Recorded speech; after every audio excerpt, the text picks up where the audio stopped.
नमस्कार, न्यूज के इकलौते फैमिली शो न्यूज की पाठशाला में आप सभी का बहुत स्वागत। मैं हूं सुशांत सिन्हा। ये वो पाठशाला जहां सबकी क्लास लगती है। और सबसे पहले आपको बता दूं कि आज पाठशाला में क्या क्या है और कौन कौन सी क्लास लगी। संसद चली तो नया कांड, राहुल के बाद अब प्रियंका ने भयंकर रायता फैला दिया। प्रियंका वाड्रा ने पहली बार संसद में बोला तो ऐसा क्या बोला कि मोदी शाह दोनों बहुत खुश होंगे। जातिगत जनगणना पर अखिलेश यादव को किस पुराने साथी ने संसद में एक्सपोज कर दिया, यह भी दिखाऊंगा। राहुल गांधी के पॉकेट वाले संविधान की कॉपी पर टीम मोदी का जबरदस्त अटैक भी आज देखने लायक था। और खड़गे वर्सेस धनखड़ आज राज्यसभा में फुल एंड फाइनली हो गया क्या, आज ये भी देखेंगे। इसके अलावा मोदी राज में होने जा रहे पहले महाकुंभ की ऐसी भव्य तैयारी कि दुनिया में सनातन का डंका बजेगा। पीएम मोदी पहुंचे महाकुंभ की तैयारी देखने और फिर वो कहा जो जात पात करने वालों को शौक देगा। प्रयागराज पहुंचे पीएम मोदी, लेकिन फिर यजमान और सनातन के गाइड कैसे बन गए, आज ये भी दिखाऊंगा। और एक हफ्ते में 1000 करोड़ कमाने वाले पुष्पा 2 के हीरो अल्लू अर्जुन को पुलिस ने फायर से फ्लावर कैसे बना दिया। पहले गिरफ्तारी, फिर अस्पताल और आखिर में अल्लू अर्जुन के साथ जो हुआ वो आज आपको दिखाऊंगा। और आखिर में क्रिकेट के मैदान में इंडिया ने पाकिस्तान की कैसे घनघोर बेइज्जती करा दी है, इसका चैप्टर भी होगा। लेकिन सबसे पहले दिन भर का रिवीजन, उसके बाद पहला चैप्टर।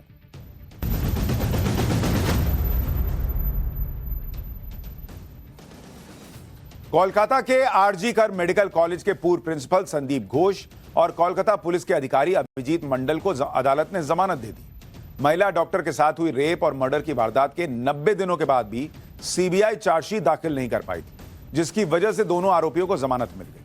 हालांकि संदीप घोष की जेल से रिहाई अभी संभव नहीं है, क्योंकि उसके खिलाफ आरजी कर अस्पताल में हुए भ्रष्टाचार का मामला भी चल रहा है। दिल्ली में एक बार फिर आज प्राइवेट स्कूलों को बम से उड़ाने की धमकी मिली। 16 स्कूलों को ईमेल भेजकर धमकी दी गई कि पेरेंट टीचर मीटिंग के दौरान बम विस्फोट का थ्रेट। धमकी के बाद दिल्ली पुलिस के बम डिस्पोजल स्क्वाड ने छानबीन की, लेकिन पुलिस को कुछ भी संदिग्ध नहीं मिला।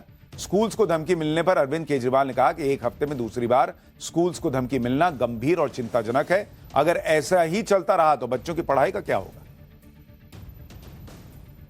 आंदोलन कर रहे किसान कल एक बार फिर शंभू बॉर्डर से दिल्ली की तरफ कूच करने की कोशिश करेंगे और पिछली बार की तरह इस बार भी 101 किसानों का जत्था रवाना किया जाएगा। इससे पहले 2 बार किसानों ने दिल्ली कूच की कोशिश की है, लेकिन दोनों बार हरियाणा पुलिस ने किसानों को शंभू बॉर्डर पर ही रोक दिया। अतुल सुभाष सुसाइड केस में उनकी पत्नी निकिता सिंघानिया की मुश्किलें बढ़ने वाली हैं। जौनपुर में पुलिस ने निकिता सिंघानिया के घर के बाहर नोटिस लगा दिया है। इसके अलावा होटल्स की छानबीन भी की जा रही है। बेंगलुरु पुलिस की 2 टीमें आरोपियों की गिरफ्तारी के लिए तलाश कर रही हैं।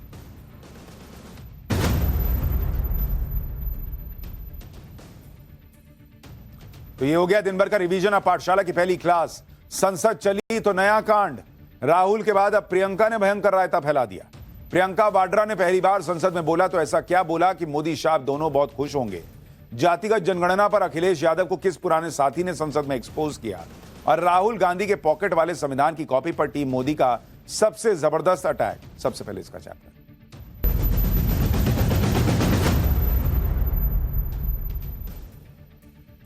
इतने दिन से इंडी गठबंधन संसद चलने नहीं दे रहा था, आपने भी देखा। लेकिन आज संसद चली, खूब अच्छे से चली। सबने बोला, अपनी बात रखी। यही काम पहले कर लेते तो टाइम भी नहीं बर्बाद होता और देश का पैसा भी नहीं। लेकिन इनको संसद चलानी नहीं थी, इनको तो अडानी अडानी करना था, सबको उलझा के रखना था। इसलिए जब तक ये चाहते रहे संसद नहीं चली। जब इन्होंने चाहा, विपक्ष ने चाहा, इंडिया अलायंस ने चाहा, राहुल गांधी ने चाहा, तब संसद चल गई।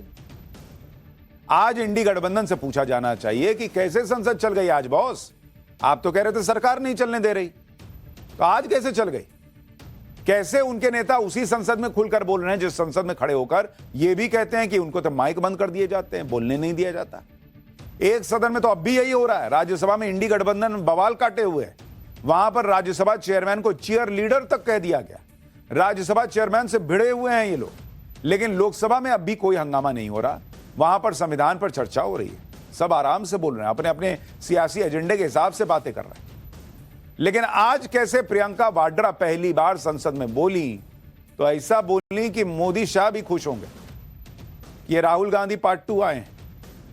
ऐसा बोली कि लोग कह रहे हैं सियासी रायता फैला दिया है। प्रियंका वाड्रा ने आज बहस की शुरुआत की। लोकसभा में यह उनका पहला भाषण था। उन्होंने अपने परनाना नेहरू की भी बात कर दी, संबल हाथरस का भी जिक्र कर दिया, मोदी सरकार को बैलेट से चुनाव कराने की चुनौती दे दी। अखिलेश यादव भी बोले, जातिगत जनगणना की बात की। मोदी सरकार में मुसलमानों को प्रताड़ित बताने लगे, मस्जिद के नीचे मंदिर खोजने का जिक्र करने लगे। लेकिन इंडी गठबंधन ने संविधान का चैप्टर खोला तो मोदी सरकार ने बता दिया कि कांग्रेस के राज में कैसे संविधान पर खुल्लम खुल्ला बुलडोजर चलता था। मोदी सरकार की तरफ से रक्षा मंत्री राजनाथ सिंह ने बहस की शुरुआत की। राहुल गांधी जो पॉकेट में संविधान की कॉपी लेकर घूमते हैं, उस पर राजनाथ सिंह ने जबरदस्त क्लास लगा दी। मतलब लोकसभा के अंदर आज खूब एक दूसरे को घेरा गया। किसी के भाषण पर पूरा सदन हंसने लगा, कभी तू मैं हो गई। आज लोकसभा में संविधान पर जो बहस हुई वो देखने लायक थी। आज सबसे पहले इसका चैप्टर आपको दिखाऊंगा, लेकिन पहले जरा एक झलक देखिए। जो भारत देश की आजादी में इनको पता चल गया। विपक्ष के कई नेता संविधान की प्रति अपनी जेब में रखकर बैलेट पे चुनाव कर लीजिए, दूध का दूध पानी का पानी हो जाएगा। उन्होंने पीढ़ियों से अपने परिवार में संविधान को जेब में ही रखे थे, क्योंकि हर मस्जिद के नीचे मंदिर खोजने वाले तत्व इस देश को शांति से रखना ही नहीं चाहते हैं।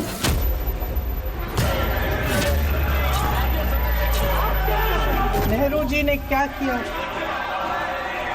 अरे वर्तमान की बात करिए, देश को बताइए आप क्या कर रहे हैं। देश के 20 करोड़ से ज्यादा अल्पसंख्यकों के, विशेषकर मुसलमानों को दूसरे दर्जे का नागरिक बना देने का प्रयास चल रहा है। आज जब मैं देखता हूं कि हमारे कई नेता विदेश की धरती पर जाकर भारत के बारे में न जाने क्या क्या कहते हैं। यहाँ तो वॉशिंग मशीन है,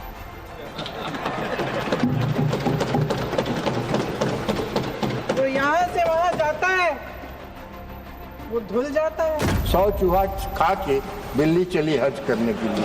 तो मोदी जी तीसरी बार आए हैं, चौथी बार आएंगे, आपका नामो निशान कुछ दिन में समाप्त हो जाएगा। न मेरा है न तेरा है, ये हिंदुस्तान सबका है। नहीं समझी गई ये बात तो नुकसान सबका है। ये तो अभी आपने ट्रेलर देखा है, अभी पूरी पिक्चर दिखाऊंगा मैं। लोकसभा की बहस इसलिए भी चर्चा में है क्योंकि प्रियंका वाड्रा पहली बार लोकसभा में बोल रही थी। राहुल गांधी से तो कांग्रेस का कुछ भला हो नहीं पाया, तो कांग्रेस ने अब प्रियंका वाड्रा की तरफ देखना शुरू किया है, यही शायद कुछ कर दें, नैया पार लगा दें। लेकिन प्रियंका वाड्रा का हाल भी वही रहा, वो भी वैसी ही बातें करने लगी जो बातें करके कांग्रेस घिस चुकी है, पिट चुकी है। प्रियंका वाड्रा भी अडानी अडाने करने लगी, लेकिन यह नहीं बताया कि कांग्रेस के राज्यों में अडानी के साथ डील क्यों होती है। ईवीएम का मुद्दा उठाने लगी, लेकिन यह नहीं बताया कि ईवीएम से ही झारखंड जीते गठबंधन के साथ, तो ईवीएम कैसे ठीक हो गया।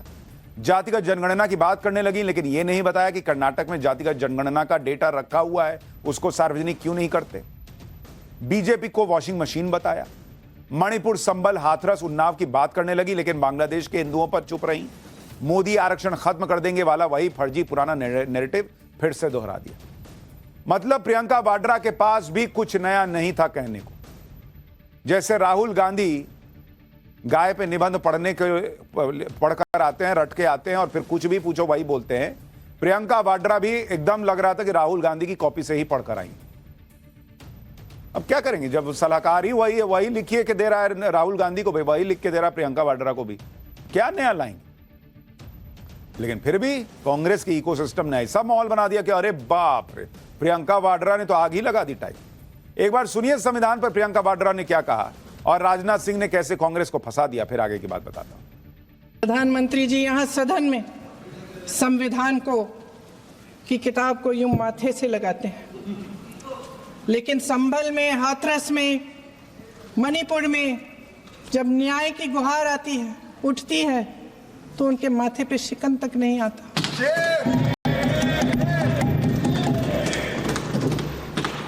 शायद समझ नहीं पाए हैं कि भारत का संविधान संघ का विधान नहीं है।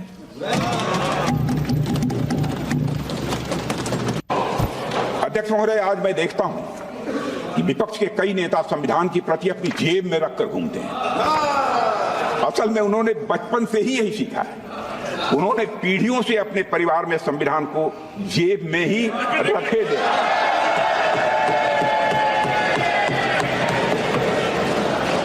अध्यक्ष महोदय, भारतीय जनता पार्टी संविधान को सिर माथे पर लगाती है। जबरदस्त हुआ है बॉस, आज जबरदस्त हुआ है, सब दिखाऊंगा आपको। चर्चा तो संविधान पर हो रही थी, लेकिन कांग्रेस को हरियाणा महाराष्ट्र में नरेंद्र मोदी ने जो शॉक दिया, उसके सदमे से अब तक कांग्रेस निकल नहीं पाई। इसलिए वो कभी अडानी, कभी ईवीएम चिल्ला रहे। कांग्रेस ने तो यहां तक कह दिया था कि उसे ईवीएम चाहिए ही नहीं। लेकिन सोचिए, जो प्रियंका वाड्रा खुद ईवीएम से जीत के आई हैं, ये क्या बैलेट पेपर से जीत के आई हैं, वो भी संसद में ईवीएम का वही रोना रोने लगी।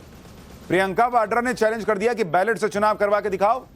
एक बार प्रियंका वाड्रा को सुनिए, फिर बताता हूं कि कैसे प्रियंका वाड्रा के पिता राजीव गांधी के जमाने में जब बैलेट के चुनाव होते थे तो कैसे कैसे कांड होते थे। आप भी बैलेट पे चुनाव कर लीजिए, दूध का दूध, पानी का पानी हो जाएगा। आप राजनीतिक न्याय की बात करते हैं, सरकारों को पैसों के बल पर गिरा देते हैं। बॉस, ये क्या हिसाब है? ईवीएम से जीत के आई हैं, कह रही हैं कि चैलेंज दे रही हैं कि बैलेट पेपर से चुनाव करा लो। उसके बाद बैलेट पेपर से हार जाएगा तो क्या कहिएगा? इंकी पिंकी पोंकी पो करके निकालो, जरा दिखाओ उसमें जीत पाते हैं कि नहीं हम। फिर उसमें हार जाएगा तो क्या कीजिएगा? वो जो बच्चे करते हैं, वो क्या करते हैं, सीजर पेपर स्टोन ऐसे कुछ करते हैं, उसमें करके देखो, उसमें हरा के दिखाओ तब मानू। ये चल रहा क्या चल क्या रहा है इस देश में कि जिसमें हम जीत गए ठीक है, नहीं तो हम जो बोलेंगे उसमें चैलेंज दे रहे हैं कि ये करके दिखाओ। अरे यार, कांग्रेस को लगता है कि ईवीएम की बात करेंगे तो उनकी सारी कमियां छुप जाएंगी। कमियां ईवीएम में नहीं है बॉस, कमियां आपके अंदर हैं। जनता क्यों आप पर भरोसा नहीं करती, मोदी पर बार बार भरोसा क्यों करती है, या आपको अपने अंदर झांक के सोचना चाहिए। आपको अगर वायनाड में वोट पड़ जाता है तो यहां क्यों नहीं पड़ता, ये सोचिए ना बॉस। अगर बैलेट से भी चुनाव हो जाएंगे तो कांग्रेस को झंडे नहीं गाड़ देगी, आप लिख के ले लीजिए। और सबसे बड़ी बात, बैलेट से चुनाव क्या इस देश ने देखे नहीं है? बैलेट से चुनाव होते रहे हैं और देश ने यह भी देखा है कि जब बैलेट से चुनाव होते थे तो कैसे कैसे कांड होते थे। तब कांग्रेस का ही राज हुआ करता था। प्रियंका वाड्रा को शायद यह मालूम नहीं होगा कि जब बैलेट से चुनाव होते थे तो क्या क्या खेल हुए थे। देश के एक सिटिंग प्रधानमंत्री राजीव गांधी की सीट पर बूथ कैप्चरिंग हुई थी बॉस। इनके खुद के पिता की सीट पर बूथ कैप्चरिंग हुई थी बैलेट पेपर के जमाने में। इसकी वजह से 97 पोलिंग स्टेशन पर दोबारा से चुनाव करवाना पड़ा था। यह 1989 का लोकसभा चुनाव था, जहां अमेठी से तब के प्रधानमंत्री राजीव गांधी चुनाव लड़ रहे थे। चुनाव में कांग्रेस पर वोटिंग के दौरान गड़बड़ी करने और धमकाने के आरोप तक लगे थे। चुनाव से जुड़े अधिकारी और कुछ पुलिसकर्मियों को उस वक्त सस्पेंड इसलिए कर दिया गया था क्योंकि वो भी इस वोट फ्रॉड में शामिल थे। इन 97 पोलिंग स्टेशन पर कुल 1 लाख वोटर थे, जो अमेठी में कुल वोटर्स का 8वां हिस्सा था। उस वक्त राजीव गांधी के सामने महात्मा गांधी के पोते राजमोहन गांधी ने चुनाव लड़ा था। उन्होंने आरोप लगाया था कि पुलिस ने राजीव गांधी के कैंपेन मैनेजर सतीश शर्मा के साथ मिलकर बैलेट बॉक्स से छेड़छाड़ की थी। बताइए, जिन्होंने सरनेम गांधी लगा रखा है, उन्हें असली गांधी के वंशज ने कहा कि ये लोग तो छेड़छाड़ करके कर रहे हैं भाई बैलेट बॉक्स में। अब प्रियंका वाड्रा कह रही हैं कि बैलेट पेपर से चुनाव कराइए। अरे बॉस, अभी ईवीएम में ही आप लोग कह रहे हैं कि प्रशासन की मदद से ईवीएम में चुनाव जीत जा रहे हैं, फिर बैलेट पेपर में हारिएगा कहिएगा बैलेट पेपर में प्रशासन की मदद से जीत जा रहे हैं। रोने का कोई अंत है बॉस। आप यह भी देखिए कि जब बैलेट से चुनाव होते थे तो भी कांग्रेस पार्टी हारने पर इसी तरह छाती पीटती थी कि बैलेट में गड़बड़ी हुई। राजीव गांधी का पुराना वीडियो देखिए, ये 1989 में हुए लोकसभा चुनाव का है, जिसमें वो बीजेपी को मिली सीटों पर सवाल उठा रहे हैं। मतलब खानदानी परंपरा है भाई बीजेपी के ऊपर सवाल उठाने की। चुनाव में गड़बड़ी की आशंका जता रहे हैं, जबकि उस वक्त बैलेट से चुनाव होते थे। खुद राजीव गांधी पीएम थे, लेकिन फिर भी वो बैलेट पेपर से चुनाव में गड़बड़ी की आशंका जता रहे थे। देखिए राजीव गांधी का पुराना वीडियो। बीजेपी के पिछले पार्लियामेंट में, लोकसभा में 86 सीट आई। उनकी 86 सीट जीतने की ताकत तो आज तक नहीं बनी। उनका वोट मुश्किल से 8% का बढ़ के 12%। 8% में 2 सीट मिली, 12 से उन्हें 86 सीट मिली। ये तो हिसाब जुड़ता नहीं, गणित बनता नहीं तो इस हिसाब से तो कांग्रेस को 500 सीट दी, तो कुछ गड़बड़ है। कुछ गड़बड़ नहीं है बॉस, गड़बड़ कांग्रेस पार्टी में है। और वो गड़बड़ यह है कि कांग्रेस पार्टी डिनायल मोड में जी रही है। कांग्रेस पार्टी अपने ही कार्यकर्ताओं को धोखा दे रही है, टॉप लीडरशिप धोखा दे रही है। उनको पता है कि अगर हमने स्वीकार कर लिया कि हम तो चुनाव जिता ही नहीं सकते, तो ये गांधी परिवार का जो रौला है फिर वो रौला कैसे बना रहेगा? तो कभी ईवीएम को गाली दो, कभी बैलेट पेपर को गाली दो, कभी पत्रकारों को गाली दो, कभी जुडिशरी को दो, किसी किसी को देते रहो ताकि कार्यकर्ता हमको गाली ना दे दे। ईवीएम पर बोलकर कांग्रेस खुद को एक्सपोज करती रही, लेकिन आज जिस तरह से प्रियंका वाड्रा के पहले भाषण का माहौल कांग्रेस और उनके इकोसिस्टम ने बनाया था, उस भाषण पर लोग कहने लगे कि राहुल गांधी से ज्यादा रायता तो प्रियंका वाड्रा ने फैला दिया। प्रियंका के जिस भाषण के बारे में बड़ी बड़ी बातें कही जा रही हैं, वो बातें सुनकर तो नरेंद्र मोदी, अमित शाह आज खुश हो रहे होंगे कि उनको दूसरा राहुल गांधी मिल गया है, क्योंकि राहुल गांधी की तरह प्रियंका वाड्रा ने भी अपने भाषण में सेल्फ गोल ही किए। प्रियंका वाड्रा ने किसानों का मुद्दा उठाया और कहा कि हिमाचल प्रदेश के सेब किसान परेशान हैं, हिमाचल के सेब किसान रो रहे हैं। अरे बॉस, हिमाचल में तो सरकार कांग्रेस की है। सुनिए एक बार इनको। भगवान भरोसे है आज इस देश का किसान, उसको छोड़ दिया गया है। आज हिमाचल में देखिए, जितने भी कानून बने हैं वो सब बड़े बड़े उद्योगपतियों के लिए बन रहे हैं। हिमाचल में जो सेब उगता था, उसके जो छोटे छोटे किसान हैं वह रो रहे हैं, क्योंकि एक व्यक्ति के लिए सब कुछ बदला जा रहा है।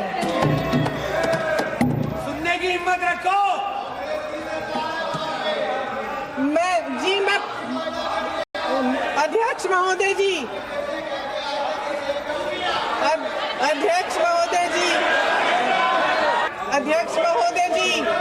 अडानी जी को सारे कोल्ड स्टोरेज प्रदेश की सरकार ने नहीं दिए। तो प्रियंका वाड्रा के मुताबिक हिमाचल प्रदेश के किसान, सेब के किसान रो रहे हैं क्योंकि सारे कोल्ड स्टोरेज अडानी को दे दिए गए, और इसके लिए वो मोदी सरकार पर आरोप लगा रही है। लेकिन सच्चाई हम आपको बताते हैं। हिमाचल में इस समय कंट्रोल एटमॉस्फेयर वाले 21 कोल्ड स्टोरेज, इसमें से सिर्फ मात्र 3 कोल्ड स्टोरेज अडानी ग्रुप के पास। अडानी ग्रुप के तीनों कोल्ड स्टोरेज शिमला में, 21 में से 7 ही कोल्ड स्टोरेज सरकारी हैं, बाकी प्राइवेट। तो 21 में से 3 अडानी ग्रुप के पास हैं, उसके लिए सेब का किसान रो रहा है, बाकी जगह क्यों नहीं हो रहा भाई? और अभी तो आपकी सरकार है, उठाइए अडानी के कोल्ड स्टोरेज, फेंकिए बाहर, बंद करा दीजिए, ताला लगा दीजिए। मैंने कहा ना, ये लोग सेल्फ गोल करते हैं भाई। बाकी के 11 कोल्ड स्टोरेज भी या तो प्राइवेट कंपनियों के हैं या फिर किसान रेंट पर चला रहे हैं। यानी प्रियंका वाड्रा जो दावा कर रही हैं कि सारे कोल्ड स्टोरेज अडानी को दे दिए गए, वो दावा भी सही नहीं है भाई। पता नहीं कौन रिसर्च निकाल के देता है। सवाल तो यह है कि अगर सेब किसानों की इतनी ही चिंता है तो हिमाचल की कांग्रेस सरकार ने और कोल्ड स्टोरेज क्यों नहीं खोल दिए भाई? इसी वजह से बीजेपी कह रही है कि प्रियंका वाड्रा ने हिमाचल प्रदेश में अपनी ही सरकार पर आरोप लगाए। भाई और क्या, अपनी पे तो लगाए। खटाखट अकाउंट में पैसा डालने की बात करते राहुल गांधी, खटाखट खोल देते कोल्ड स्टोरेज, अडानी से छीन के दे देते। इतना न्याय करने का मन था तो बीजेपी कह रही है कि ये तो अपनी सरकार को एक्सपोज कर रही है। सुनिए क्या बोलना चाह रही थी, ये समझ में नहीं आया, लेकिन कहते कहते उन्होंने हिमाचल सरकार पर भी आरोप लगाया। शायद उनके दिमाग से निकल गया होगा हिमाचल में उनकी सरकार है, या उनको जानकारी होगी कि बहुत गड़बड़ वहां हो रहा है, इसीलिए उन्होंने हिमाचल सरकार के खिलाफ भी एक शब्द बोला। लेकिन हर बात में अडानी की बात लानी है और नरेंद्र मोदी को घेरना है, तो इसके लिए कांग्रेस कुछ भी कह रही है। प्रियंका वाड्रा ने आज संसद में एक राजा की कहानी भी सुनाई। प्रियंका वाड्रा की एक कहानी आप भी सुनिए, फिर आपको वो किस्सा बताऊंगा जिसे सुनाकर मोदी सरकार के मंत्री ने संविधान की दुहाई दे रही कांग्रेस और इंडी गठबंधन को एक बार में निपटा दिया। एक कहानी होती थी अध्यक्ष महोदय, शायद बचपन में आपने भी सुनी होगी। राजा भेष बदलकर बाजार में आलोचना सुनने जाता था। यह सुनने जाता था कि प्रजा मेरे बारे में क्या कह रही है, मैं सही रास्ते पे चल रहा हूं कि नहीं। लेकिन आज का राजा, भेष तो बदलते हैं आज के राजा, शौक तो है उनको भेष बदलने का, लेकिन न जनता के बीच जाने की हिम्मत है और न आलोचना सुनने की।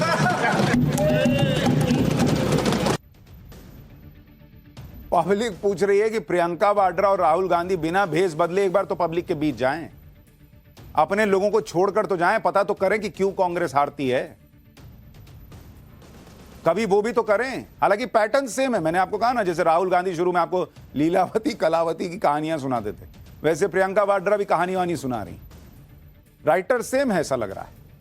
प्रियंका वाड्रा ने अपने भाषण में संविधान पर बड़ी बड़ी बातें की। इस पर लोकसभा में बैठे उन नेताओं ने प्रियंका की खिंचाई कर दी जिन्हें इंदिरा गांधी की इमरजेंसी का जमाना याद है। वो दौर भी याद है जब संविधान की धज्जियां उड़ाकर सरकारें गिरा दी जाती थी। नीतीश कुमार की पार्टी के सांसद और केंद्रीय मंत्री राजीव रंजन ने बिहार का ऐसा ही किस्सा याद दिलाया प्रियंका वाड्रा को, कांग्रेस को, कि कांग्रेस की सरकार जब केंद्र में थी तो क्या हुआ करता था। फरवरी 2005 में बिहार विधानसभा का चुनाव हुआ था। किसी दल को स्पष्ट बहुमत नहीं मिला था। 10 मार्च को सरकार का कार्यकाल खत्म हो रहा था। आरजेडी को डर था सरकार बनाने में देरी की वजह से पार्टी में फूट ना पड़ जाए। 7 मार्च 2005 को बिहार के तत्कालीन राज्यपाल बूटा सिंह ने राष्ट्रपति शासन की सिफारिश कर दी। लेकिन यह राष्ट्रपति शासन लगा कैसे? राजीव रंजन ने इस पर बड़ी बात लोकसभा में कही।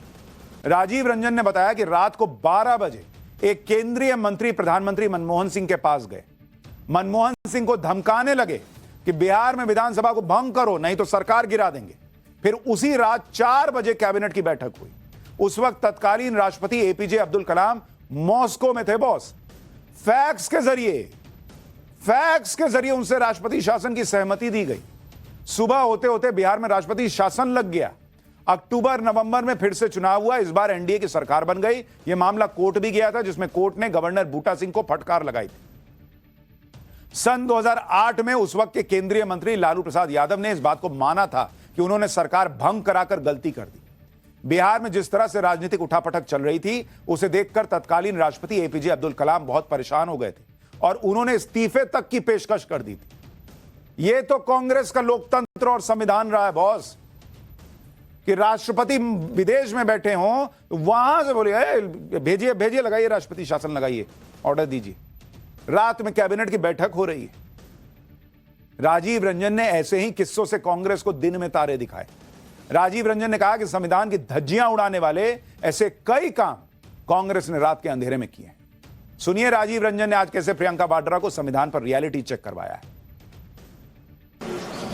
अरे आप तो अभी ज्ञान आपको नहीं है, जरा अपने पूर्वजों के, आपके जो पूर्वजों ने जो इस देश में शासन किया है उनका भी जरा इतिहास तो पढ़ लेते। 100 चूहा, हम लोग के यहाँ कहावत है, सभापति महोदय आप भी जानते हैं, आपके यहाँ भी उत्तर प्रदेश में कहावत होगा, 100 चूहा खा के बिल्ली चली हज करने के लिए। पूरे शासन काल में आपने संविधान की धज्जी उड़ाई और संविधान की धज्जी उड़ाने के बाद जो संविधान के भक्षक हैं वो आज संविधान का कॉपी लेके घूम रहे हैं, जैसे लगता है कि कितने बड़े संविधान के रक्षक। संविधान के भक्षक संविधान के रक्षक नहीं हो सकते, इसलिए आप आज वहां बैठे हैं। आप समझती हैं कि सोना का चम्मच लेके हम लोग पैदा हुए हैं इस देश में शासन करने के लिए। देश की जनता ने कहा कि आप विपक्ष में बैठने के लायक हो, वहीं बैठते रहो, वहीं आनंद करते रहो। मोदी जी तीसरी बार आए हैं, चौथी बार आएंगे, आपका नामो निशान कुछ दिन में समाप्त हो जाएगा। कांग्रेस और उसके साथियों ने अपने राज्य में ऐसे ऐसे कांड किए हुए हैं जिनके किस्से आज भी सुनिएगा ना तो लगता है कि ये लोग कैसे संविधान की बात करते हैं बॉस। संविधान के नाम पर पूरा इंडी गठबंधन लगा पड़ा है कि मोदी संविधान को खत्म कर रहे हैं। इस फेक नैरेटिव को बनाने में प्रियंका वाड्रा के साथ साथ आज अखिलेश यादव भी जुट गए। प्रियंका वाड्रा ने बीजेपी की वॉशिंग मशीन का जिक्र किया तो अखिलेश कहने लगे कि जो नेता इधर से उधर गए वो लौट आए तो मोदी सरकार गिर जाएगी। सुनिए प्रियंका वाड्रा और अखिलेश यादव ने क्या कहा। पूरी देश की जनता जानती है कि इनका, हंसती है, जानती है कि इनके यहाँ तो वॉशिंग मशीन है।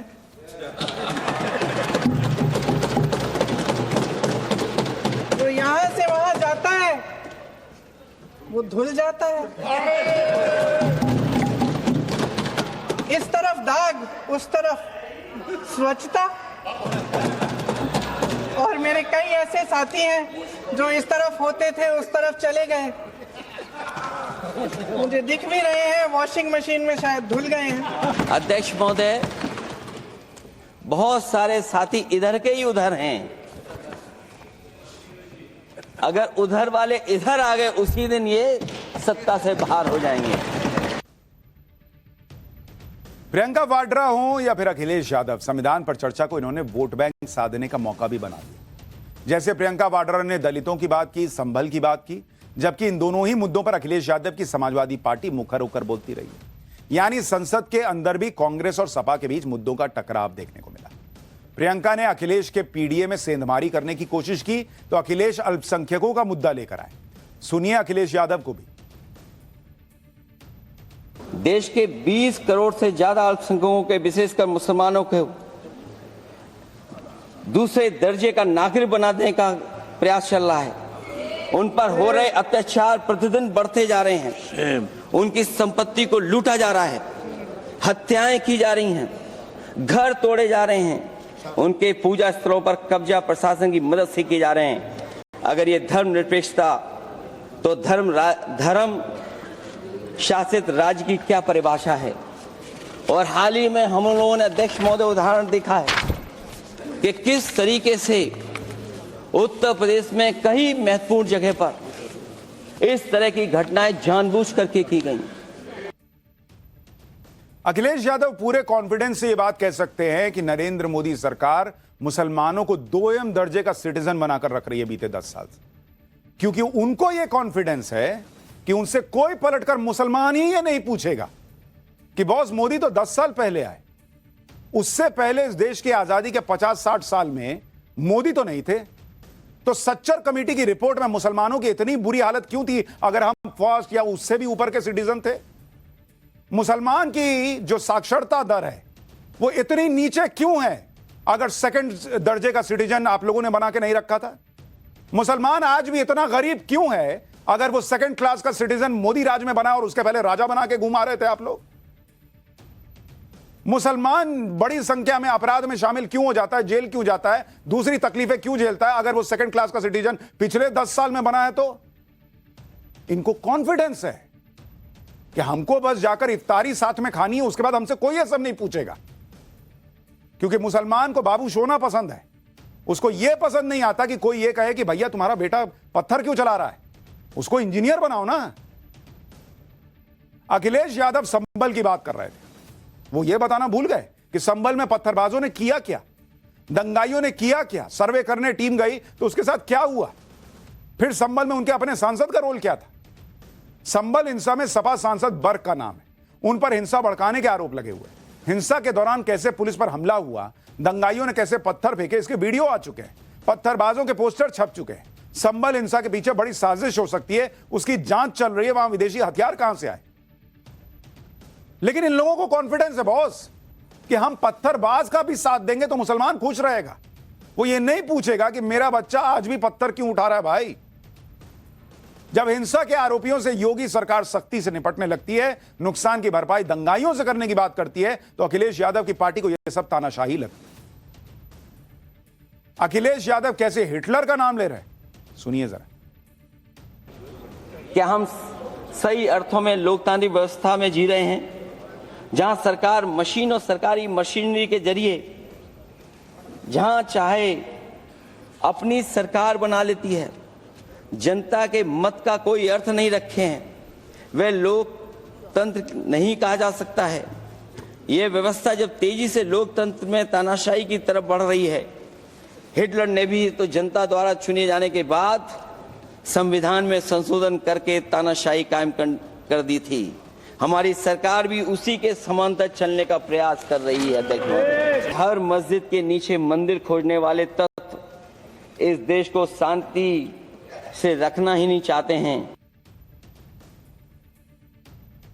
इंडी गठबंधन का यही है, वो नरेंद्र मोदी को घेरने के लिए अल्पसंख्यक कार्ड खेलने लगते हैं। राहुल गांधी विदेश जाते हैं तो कहते हैं कि भारत में सिखों को पगड़ी पहनने, गुरुद्वारे जाने की आजादी नहीं है। देश के अंदर अखिलेश मुसलमानों की बात करने लगते हैं। अगर धर्म का कार्ड नहीं चलता तो जाति का कार्ड लेकर आते हैं। प्रियंका वाड्रा ने आज अपने भाषण में जातिगत जनगणना की बात की। अखिलेश यादव ने भी कास्ट सेंसस की चर्चा की, लेकिन अखिलेश यादव इसी पर फंस गए। उनके एक पुराने साथी ने उनका कच्चा चिट्ठा खोल दिया। देखिए आप। अगर आप करा सकते हैं तो आप कराइए। नहीं अध्यक्ष महोदय, जब कभी भी हम लोगों को मौका मिलेगा तो जाति जनगणना कराने का काम हम लोग करेंगे। अखिलेश जी गवाह हैं। INDIA की मीटिंग हो रही थी बंबई में, मैं बेंगलुरु में सवाल उठा कि जातीय जनगणना पर प्रस्ताव पारित करिए। ये मुंह में टेप लगा के बैठे हुए थे, मुंह में टेप लगा के बैठे हुए थे, मैं भी उसमें था। तो इनकी कथनी और करनी में यही फर्क है। ये अपने राजनीतिक इस्तेमाल के लिए नारा और अपने फायदे के लिए नारा के रूप में इस्तेमाल करते हैं। उनको कभी खुलासा करना चाहिए। हम चुनौती देते हैं। ये प्रस्ताव आया, मुंह में पट्टी बांध के, मुंह में टेप लगा के क्यों खड़े थे, यह आपको बताना चाहिए। मंत्री राजनाथ सिंह ने संविधान की बात करने वाले ऐसे सभी लोगों के धागे खोल दिए। राजनाथ सिंह ने बताया कि कैसे वो इमरजेंसी में 18 महीने जेल में रहे और जेल में रहते हुए उनकी मां की मृत्यु हो गई, लेकिन उनको अंतिम दर्शन के लिए पैरोल नहीं दिया गया। बॉस सुनिए राजनाथ सिंह ने क्या बताया, आपके रोंगटे खड़े हो जाएंगे। आप इतिहास देखें, हमने आपातकाल के काले दिनों में भी संविधान के मूल चरित्र को चोट पहुंचाने के हर प्रयास का मजबूती के साथ विरोध किया था। लाखों की संविधान में, लाखों की संख्या में संविधान के सिपाहियों ने जेल की यातना झेली है। मैं स्वयं इन यातनाओं का मुक्त होगी हूं। 18 महीने मैं भी जेल रहा हूं। 2 महीने तक हमने तन्हाई काटी है, सॉलिटरी सेल काटी है। अध्यक्ष महोदय, जेल में रहते हुए मेरी मां की मृत्यु हो जाने पर मुखाग्नि देने के लिए हमको पैरोल तक नहीं दिया गया। सोचिए बॉस, संविधान की धज्जियां कैसे उड़ती हैं। किसी की मां मर गई, मुखाग्नि देने के लिए पैरोल नहीं दिया गया। लोकसभा में तो आज संविधान पर चर्चा हुई, इसलिए सदन की कार्रवाई आराम से हुई, लेकिन राज्यसभा में इंडी गठबंधन का रवैया नहीं बदला। इंडी गठबंधन ने राज्यसभा के चेयरमैन जगदीप धनखड़ के खिलाफ अविश्वास प्रस्ताव लाने का फैसला किया और इसका नोटिस भी दिया है। इसी मुद्दे पर आज नेता विपक्ष मल्लिकार्जुन खड़गे और राज्यसभा चेयरमैन जगदीप धनखड़ के बीच जोरदार बहस हुई। उपराष्ट्रपति जगदीप धनखड़ ने साफ कर दिया कि वो विपक्ष के इस तरह के हमलों से डरने वाले नहीं हैं। आप देखिए जगदीप धनखड़ और मल्लिकार्जुन खड़गे के बीच आज कैसी तीखी बहस हुई। मानकर चलिए, किसान का बेटा हूं, कमजोरी नहीं दिखाऊंगा, देश के लिए मर जाऊंगा, मिट जाऊंगा। आप लोग चिंतन नहीं करेंगे। 24 घंटे एक ही काम है कि किसान का बेटा यहाँ क्यों बैठा है। मैं आंखों से देख रहा हूं, पीड़ा महसूस कर रहा हूं। मेहरबानी कर दिल टटोलिए, मेहरबानी कर कुछ सोचिए।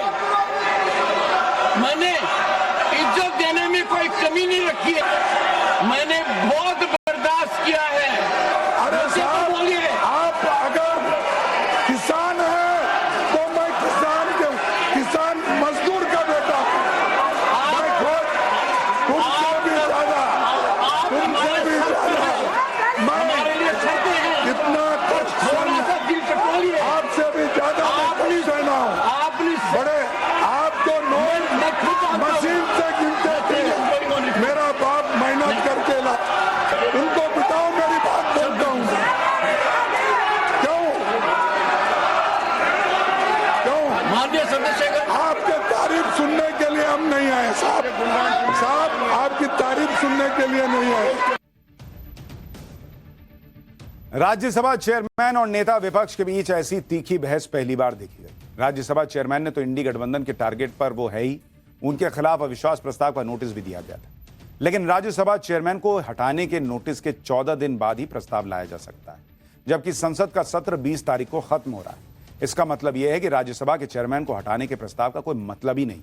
यह सिर्फ राजनीतिक स्टंटबाजी के लिए हो रहा है, क्योंकि प्रस्ताव आ भी जाएगा तो राज्यसभा में विपक्ष के पास इतने नंबर नहीं है कि वो इसे पास करवा सके, फिर संसद का सत्र ही खत्म हो जाएगा। लेकिन चल रहा है, सब चल रहा है, और इसलिए मुझे लगा कि आपको एक एक चीज विस्तार से दिखानी चाहिए। लेकिन आपके मन में आ रहा होगा कि इतना हंगामा हो रहा था, नरेंद्र मोदी कहां थे? पाठशाला में अब अगली क्लास। मोदी कहां थे अब ये बताता हूं। मोदी राज में होने जा रहे पहले महाकुंभ की ऐसी भव्य तैयारी कि दुनिया में सनातन का डंका बजेगा। पीएम मोदी पहुंचे महाकुंभ की तैयारी देखने और फिर वो कहा जो जात पात करने वालों को शौक देगा। प्रयागराज पहुंचे पीएम मोदी, लेकिन फिर यजमान बने और सनातन के गाइड कैसे बन गए, आप देखिए सनातनी सेवक नरेंद्र मोदी का यह चर्चा।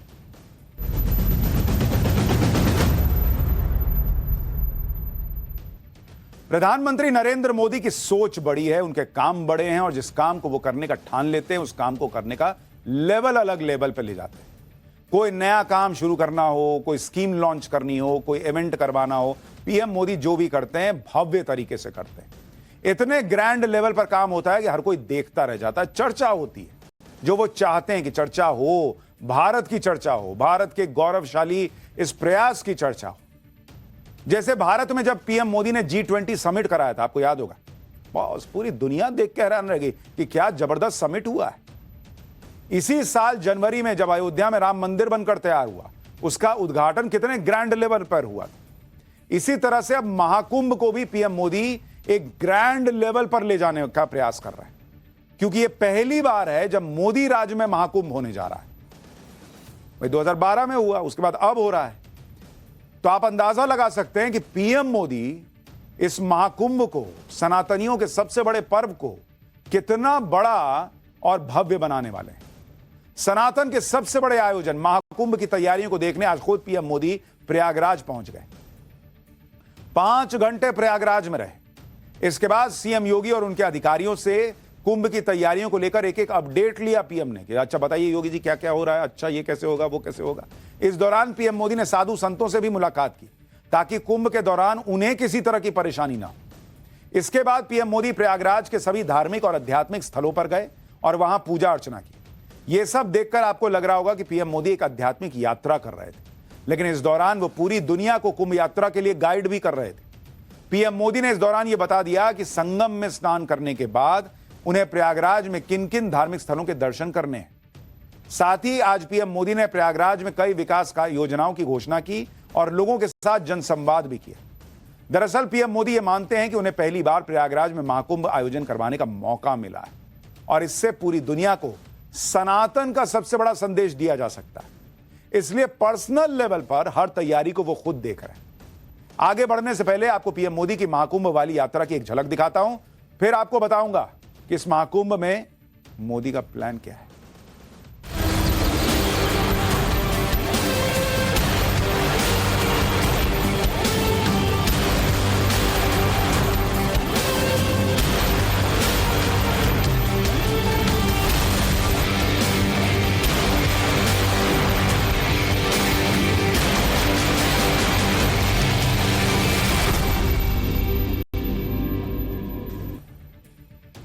इस बार महाकुंभ का आयोजन बहुत भव्य और दिव्य होने वाला है। इस आयोजन में पहली बार करीब 50 करोड़ लोगों के आने की संभावना है। पूरी दुनिया के लोग प्रयागराज आने के लिए उत्साहित हैं और इसलिए मोदी योगी इस आयोजन को सफल बनाने के लिए जी जान से जुट गए।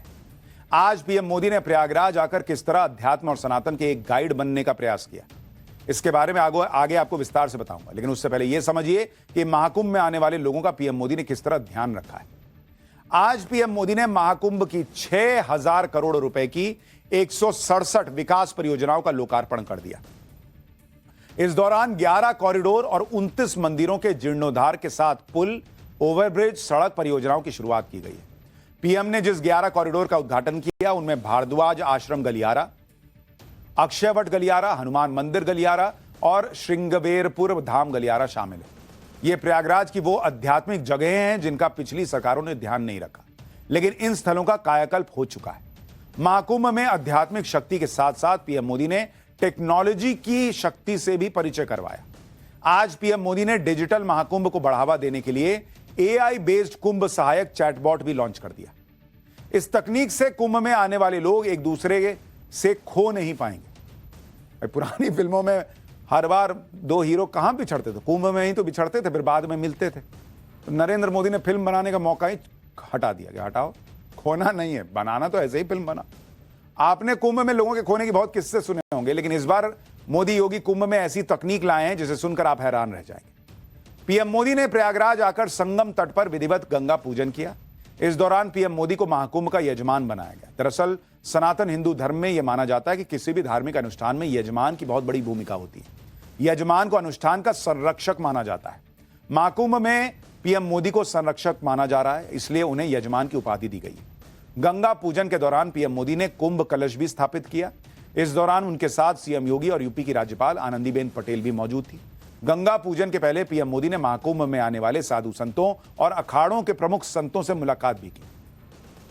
महाकुंभ में लाखों की संख्या में साधु संत आते हैं और शाही स्नान करते हैं। इस पूरे आयोजन में साधु संतों को कोई परेशानी ना हो, इसलिए पीएम मोदी ने उनसे भी बात की कि आप बताइए आपको क्या लग रहा है और क्या कर दे।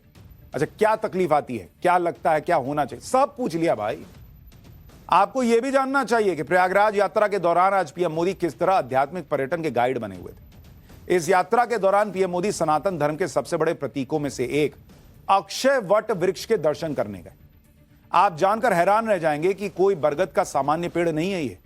इस वृक्ष के बारे में हमारे शास्त्रों में भी वर्णन मिलता है। इसके पौराणिक महत्व को बताने के लिए पीएम मोदी ने यहां अक्षयवट कॉरिडोर बनवाया है।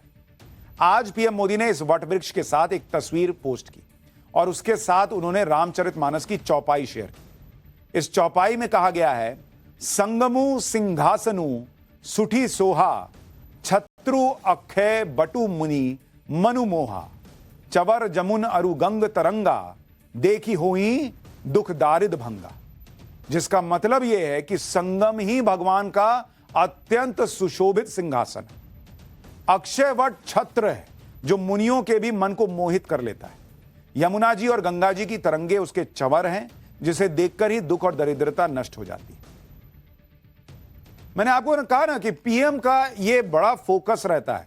ऐसा नहीं कि मैं गया पूछ के आ गया, भाई वो तो बुला लेते अधिकारियों को, वहीं ले लेते अपना डिटेलिंग की क्या तैयारी है बताओ। अब वो ये जो कर रहे हैं ना, इससे देश भर में, दुनिया भर में लोगों को मैसेज जाएगा कि वहां जाना है, महाकुंभ में शामिल होना है, ये काम भी करना है, अपनी संस्कृति को पहचानना है, सनातन को जानना है।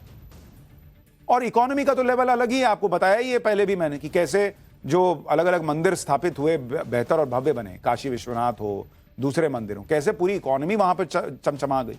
तो अब ये आप सोचिए कुंभ में कितना पैसा आने वाला है जब इतने 50 करोड़ लोग आएंगे, और गरीब आदमी तो कमाएगा। आपको अक्षय वट वृक्ष की पौराणिक मान्यताओं के बारे में भी बताता हूं। सनातन धर्म को मानने वाले लोगों के लिए अक्षय वट वृक्ष किसी भी मंदिर या भगवान से कम नहीं है। ऐसी मान्यता है कि अक्षय वट के वृक्ष का कभी अंत नहीं हो सकता। धार्मिक ग्रंथों के मुताबिक जब सृष्टि का विनाश हुआ था, तब भी भगवान विष्णु इसी अक्षय वट वृक्ष के एक पत्ते पर बाल स्वरूप में विराजमान थे। यह भी मान्यता है कि रामायण काल के दौरान जब भगवान राम जंगल जा रहे थे, उन्होंने भी इस वट वृक्ष के नीचे विश्राम किया। यहां से जाते समय माता सीता ने भी अक्षय वट को कभी ना नष्ट होने का आशीर्वाद दिया था। प्रयागराज के 5 तीर्थ नायकों के रूप में भी अक्षय वट की गिनती की जाती है। यही वजह है कि इसके पौराणिक महत्व के बारे में दुनिया के सामने रखने के लिए उसको पीएम मोदी ने यहां एक कॉरिडोर बनवाया है। आज प्रयागराज से पीएम मोदी ने पूरे दुनिया को महाकुंभ के लिए आमंत्रण दिया है एक तरीके से। इस दौरान उन्होंने क्या कहा पहले वो सुनिए, इसके बाद कुंभ में पीएम मोदी की लिस्ट में और कौन सी जगह हैं जो वो चाहते हैं कि दुनिया देखे, सनातन की ताकत समझे, उनके बारे में बताऊंगा। लेकिन पहले पीएम को सुनिए। तीर्थराज प्रयाग यानी चारी पदारथ भरा भंडारू, पुण्य प्रदेश देश अति चारू। अर्थात जहां धर्म, अर्थ, काम, मोक्ष चारों पदार्थ सुलभ है, वो प्रयाग है। प्रयागराज केवल एक भौगोलिक भूखंड नहीं है, ये एक आध्यात्मिक अनुभव क्षेत्र है। ये प्रयाग और प्रयाग के लोगों का ही आशीर्वाद है कि मुझे इस धरती पर बार बार आने का सौभाग्य मिलता है। आज प्रयागराज में पीएम मोदी की संगम घाट की यात्रा का यह वीडियो बड़ा वायरल हो रहा है।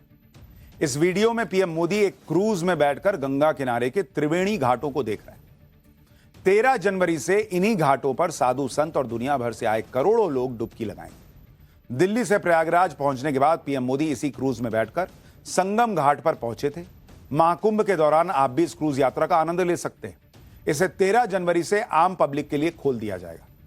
कल भी मैंने आपको इस क्रूज के बारे में बताया था। इसका नाम निषाद राज क्रूज रखा गया है, जिसमें एक साथ 50 लोग बैठ सकते हैं।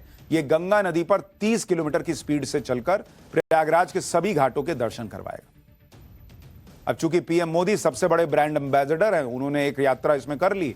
अब सबको पता चल गया कि अरे बॉस, इसमें तो एक बार बैठना ही है, पीएम बैठे थे, हो गया काम। पीएम मोदी की आध्यात्मिक यात्रा में एक नाम प्रयागराज के लेटे हुए हनुमान का भी। ऐसा माना जाता है कि प्रयागराज की यात्रा लेटे हनुमान के दर्शन के बाद ही पूरी होती है। ये देखिए लेटे हनुमान जी। इसके अलावा हनुमान जी के इस मंदिर में सच्चे मन से मांगी गई हर मनोकामना पूरी होती है। यही वजह है कि पीएम मोदी लेटे हनुमान जी के दर्शन करने पहुंचे और वहां पूजा अर्चना भी की। ये तस्वीर देखिए। आज पीएम मोदी ने महाकुंभ से जात पात करने वालों की भी क्लास लगाई। जो लोग देश के लोगों को जातियों में बांटने का एजेंडा चला रहे हैं, उन्हें आज पीएम मोदी ने क्या कहा, एक बार वो भी सुनिए। यहां आकर संत महंत, ऋषि मुनि, ज्ञानी विद्वान, सामान्य मानवी सब एक हो जाते हैं। सब एक साथ त्रिवेणी में डुबकी लगाते हैं। यहां जातियों का भेद खत्म हो जाता है, संप्रदायों का टकराव मिट जाता है। करोड़ों लोग एक ध्येय, एक विचार से जुड़ जाते हैं। यानी प्रधानमंत्री ने जात पात छोड़ो, एक हैं तो सेफ हैं का नारा यहां भी एक तरीके से दिया। लेकिन महाकुंभ की तैयारियां देखकर हर कोई हैरान है। अभी तो जब महाकुंभ होगा उसकी कवरेज हम दिखाएंगे नव भारत पर पाठशाला में, तो आपको आनंद आएगा। फिलहाल पाठशाला में अगली क्लास का वक्त है। एक हफ्ते में 1000 करोड़ कमाने वाले पुष्पा 2 के हीरो अल्लू अर्जुन को पुलिस ने फायर से फ्लावर कैसे बना दिया। पहले गिरफ्तारी, फिर अस्पताल और आखिर में अल्लू अर्जुन के साथ हुआ क्या, अब इसका चैप्टर।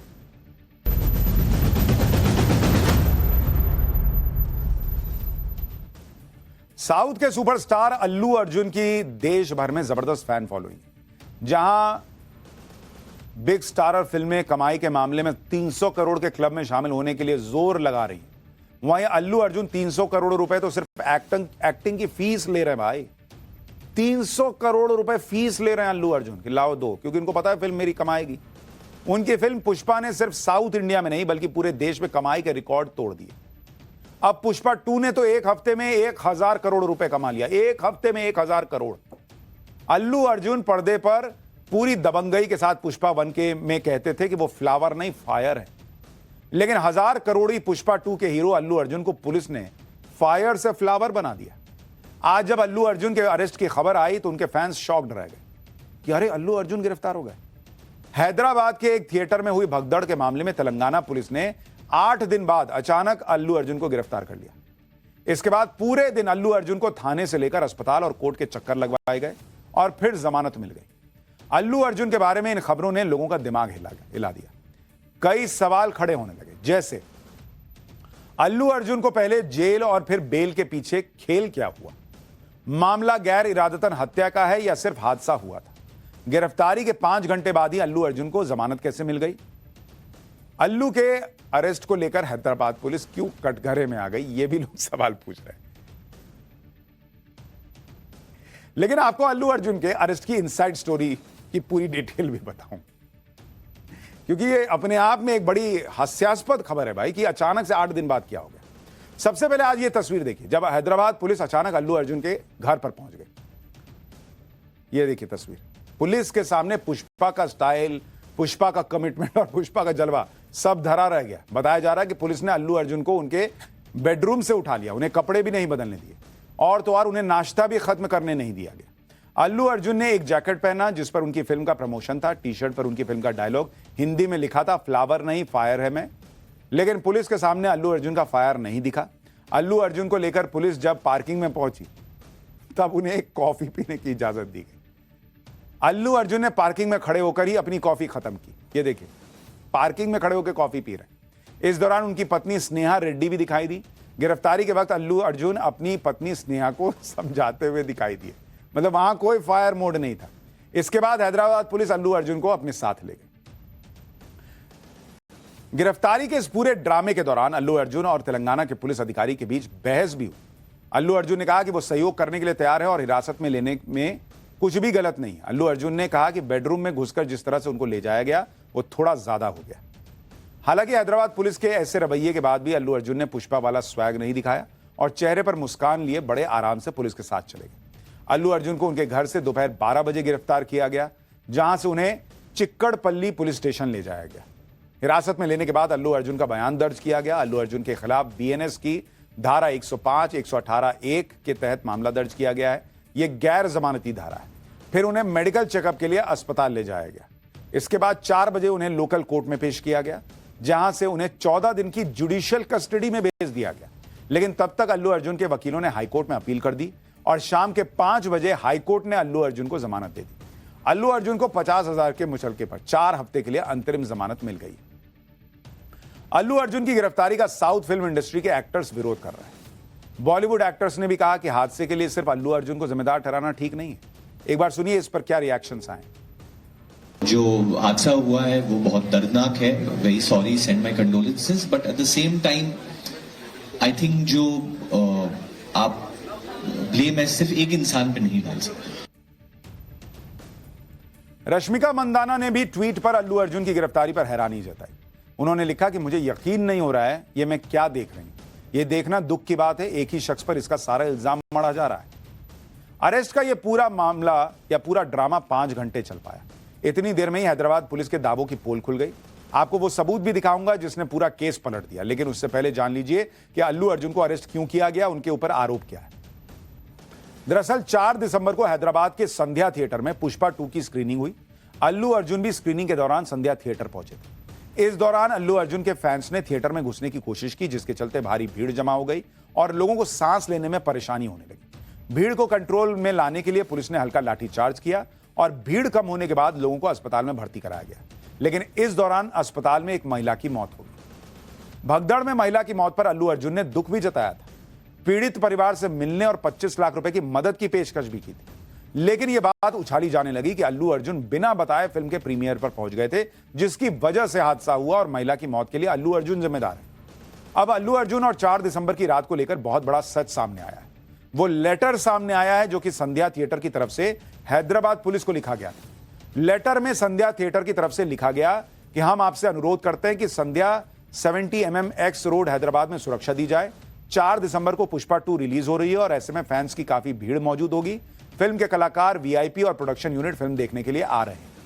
यानी ये चिट्ठी तो कहती है कि पुलिस को बताया गया था कि फिल्म के कलाकार वहां आ सकते हैं। अगर उसके बाद भी वहां स्थिति बिगड़ी तो पुलिस पर सवाल क्यों नहीं है, उनकी व्यवस्था पर सवाल क्यों नहीं है, ये भी लोग पूछ रहे हैं।